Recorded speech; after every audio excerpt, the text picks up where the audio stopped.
Assalamualaikum warahmatullahi wabarakatuh. Apa kabar Ananda yang soleh dan soleha di rumah beserta ayah bundanya di rumah? Semoga semuanya dalam keadaan sehat walafiat dan selalu dalam lindungan Allah Subhanahu wa Ta'ala. Alhamdulillah, hari ini kita bisa bertemu kembali dalam pembelajaran tematik, yaitu di semester 2. Baik, untuk memperlancar pembelajaran kita hari ini, marilah bersama-sama kita membaca basmalah. Bismillahirrahmanirrahim.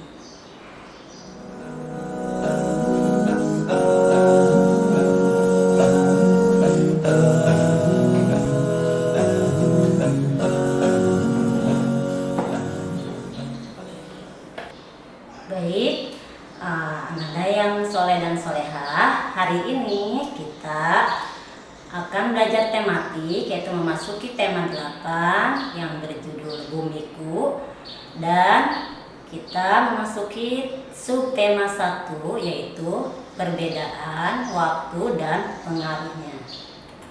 Pada kesempatan hari ini kita awali dengan pembelajaran muatan bahasa Indonesia. Nah, pada pertemuan sebelumnya kita sudah membahas tentang bagaimana cara memperkirakan isi teks berdasarkan judul teks non-fiksi.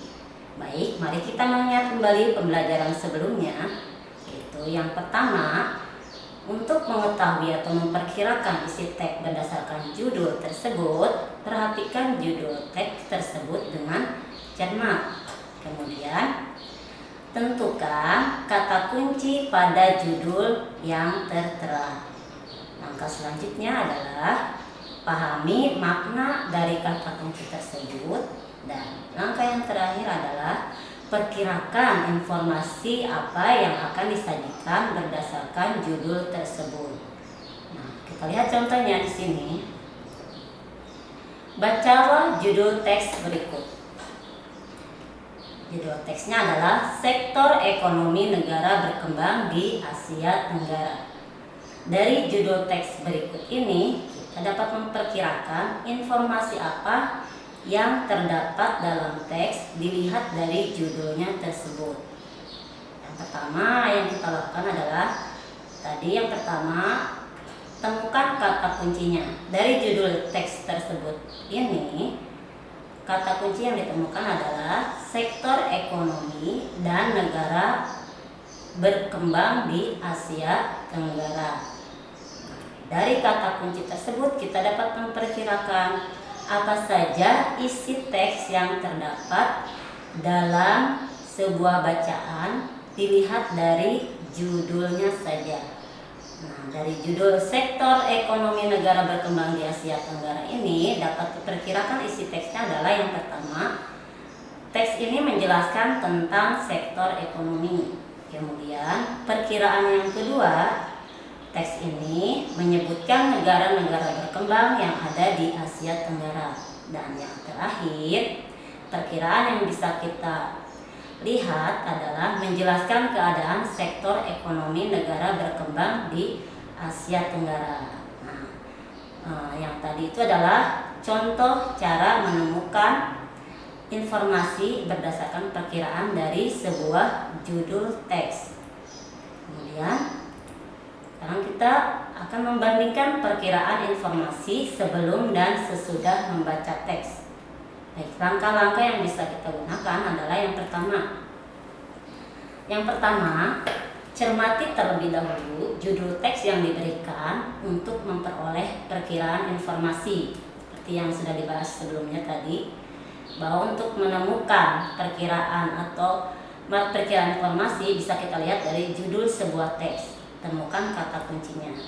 Kemudian, dengan memperoleh informasi, kita harus membaca terlebih dahulu judul teks tersebut. Nah, dari judul teks tersebut dapat kita perkirakan isi dari teks yang akan kita baca setelahnya. Kemudian, setelah itu kita bandingkan informasi sebelum dan sesudah kita membaca teks. Jadi sebelum membaca teks bisa kita lihat dari judulnya. Kemudian setelah membaca teks, kita juga dapat menemukan informasi apa yang ada di dalam teks tersebut. Untuk mempermudahnya, nanti di saat ada tugas membandingkan informasi sebelum dan sesudah membaca teks, Ananda bisa menggunakan tabel. Jadi tabel yang berisi tentang sebelum membaca teks dan sesudah membaca teks. Informasinya dapat kita bandingkan.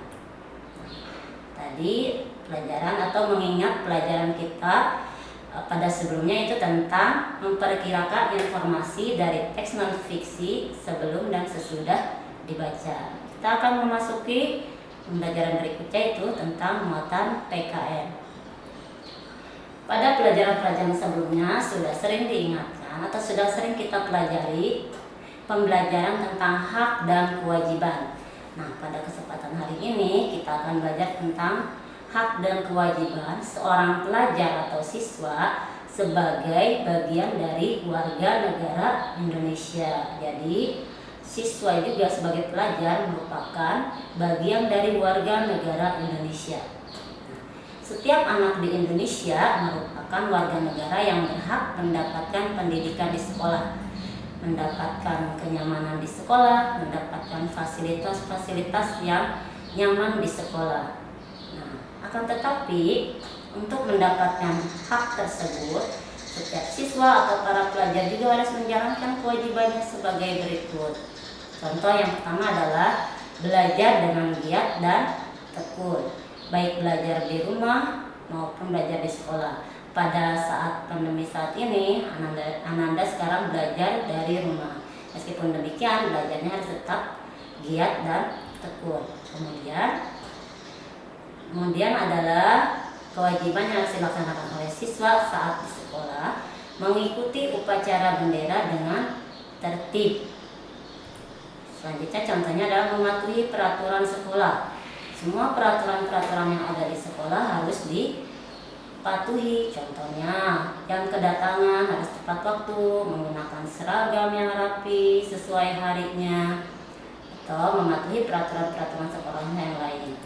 Kemudian, berikutnya adalah menjaga kebersihan sekolah. Nah, tadi untuk mendapatkan tempat yang nyaman, kita juga wajib menjaga kebersihan sekolah.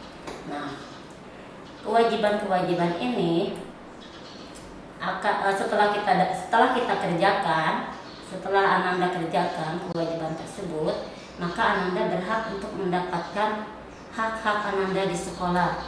Contoh, mendapatkan pelajaran dari guru.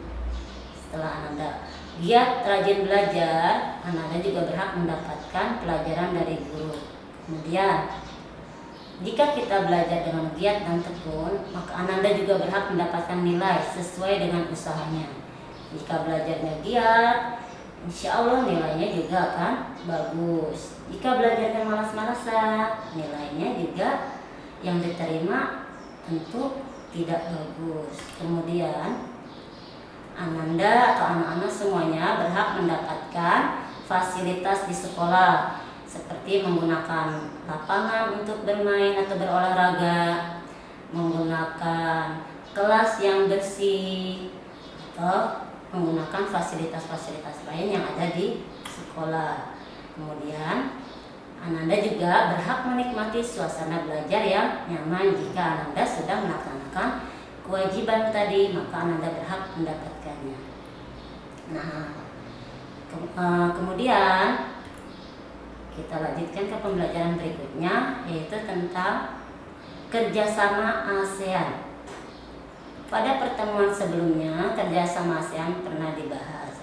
Mari hari ini kita mengingat kembali kerjasama ASEAN, terutama dalam bidang ekonomi dan politik. Nah, ASEAN ini merupakan organisasi negara-negara di Asia Tenggara. Jadi setiap negara anggota ASEAN ini memiliki karakteristik alam yang sama. Nah, adanya kesamaan tersebut membuat negara-negara tersebut menjalin kerjasama. Misalnya, yang akan kita bahas hari ini adalah dalam bidang ekonomi dan politik. Yang pertama kita bahas adalah di sini dalam bidang ekonomi. Kerjasama yang dilakukan negara-negara ASEAN dalam bidang ekonomi, contohnya di sini adalah penetapan tarif khusus pada perdagangan sesama anggota ASEAN. Nah, kerjasama ini bertujuan untuk meningkatkan daya saing perdagangan antara negara-negara anggota ASEAN. Kemudian mengembangkan bidang pariwisata, perkebunan, dan perikanan di kawasan Asia Tenggara. Contoh kerjasama berikutnya adalah pendirian proyek industri. Jadi, di antara negara-negara anggota ASEAN melakukan kerjasama pendirian proyek industri. Seperti contoh pendirian proyek pabrik pupuk urea antara Indonesia dan Malaysia yang terdapat di daerah atau di wilayah Aceh. Kemudian contoh kerjasama berikutnya adalah mendorong investor untuk menanam modal di negara-negara anggota ASEAN. Nah, tadi itu adalah kerjasama atau contoh-contoh kerjasama negara-negara ASEAN dalam bidang ekonomi yang masing-masing mempunyai tujuannya. Kemudian kita lanjutkan kerjasama ASEAN dalam bidang politik. Apa saja kerjasama ASEAN dalam bidang politik? Yang pertama, penandatanganan perjanjian zona perdamaian, kebebasan, dan netralitas di Kuala Lumpur, Malaysia. Jadi antara anggota-anggota ASEAN melakukan penandatanganan perjanjian tersebut agar negara-negara anggota ASEAN menjadi negara yang bebas, yang damai, dan netral. Berikutnya, penandatanganan deklarasi kesepakatan ASEAN. Penandatanganan ini dilaksanakan di salah satu wilayah di Indonesia, yaitu di Bali. Dan yang terakhir adalah pembentukan keamanan politik ASEAN yang ada di atau dilaksanakan di Thailand. Nah, tadi adalah beberapa kerjasama ekonomi dan politik antar negara-negara anggota ASEAN. Nah, untuk materi hari ini tadi kita sudah membahas tentang bagaimana cara memperkirakan informasi, dilihat dari judul atau dilihat saat sebelum membaca teks dan sesudah membaca teks.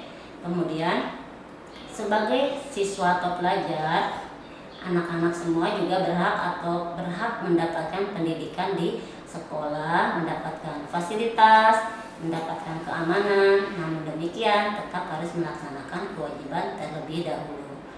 Oke, itu tadi pembelajaran kita hari ini. Mudah-mudahan Ananda semua dapat memahaminya dengan baik. Dan untuk tugasnya adalah silakan Ananda lihat tugas yang ada pada buku pena Ananda, yaitu halaman 15. Selamat mengerjakan, semoga mendapat hasil terbaik. Terima kasih untuk perhatiannya anak-anak soleh dan soleha semuanya di rumah. Tetap jaga kesehatan, tetap terapkan protokol kesehatan seperti memakai masker, mencuci tangan, menjaga jarak, dan ditambah lagi memakan makanan yang bergizi. Terima kasih. Wassalamualaikum warahmatullahi wabarakatuh.